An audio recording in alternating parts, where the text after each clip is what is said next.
Decided to do is give you an opportunity to see a couple of the fundamentals of handling big fish near the boat. The first being how to lead them, and the second how to gaff them. So I've got Chris here, and especially for small boat owners, this is very, very useful stuff. Chris, how do you handle these darn things when you get your hand on that leader? Well, first thing I do, I get a pair of gloves, decent pair of gloves. I just place them on. They're not gloves, are they? Only cotton ones, no. A pair of leather gloves. See some guys using cotton ones. Yeah, it's not too good. It's yeah, good for grabbing hold of their bills, but when you got something like 400-pound mono, it tends to do a bit of cutting. But so the swivel comes up. Make sure you get say a foot or so down from the swivel so you can get a clear wrap. Under and over with thumb up. Hang on, and there you are. One like that, and come under. Okay, so there you are. What if the fish really decides to go again? Well, just open your hand. Goodbye. Goodbye, let it go.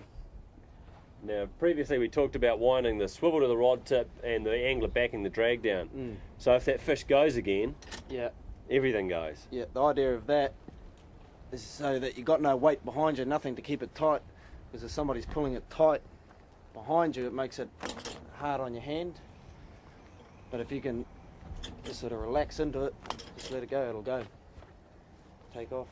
Alright, so there we are. We've led the fish to the boat, and all that remains is to tag and release it, or in this case we're going to show you how to use the gaffs. Bob?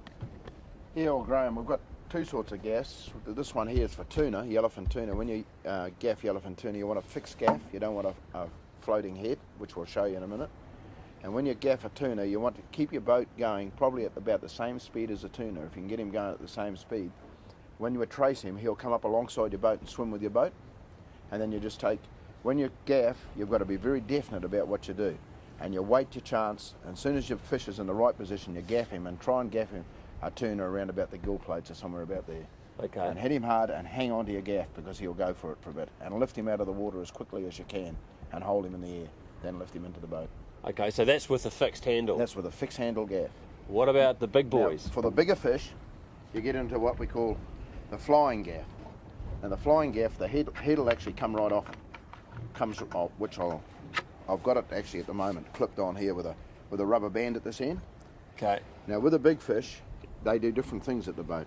And it depending, if he's swimming away from you, you'll back him down and you'll bring him up at the back of the boat and then reach over.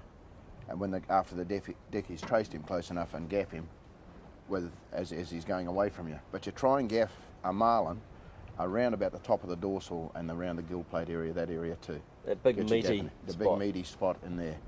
And that he holds better on that. Now as soon as you've gaffed him, you pull this, you hold both hands on the rope and the gaff at the same time, and you sink your gaff in hard.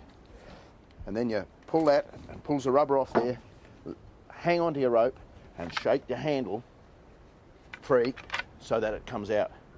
And that there, hang it, just throw your gaff handle out of the rope, hang onto that and cleat it off wherever you want to on a bollard, which we already have. We'll have the loop end on there anyhow, but you cleat it off as short as you want it.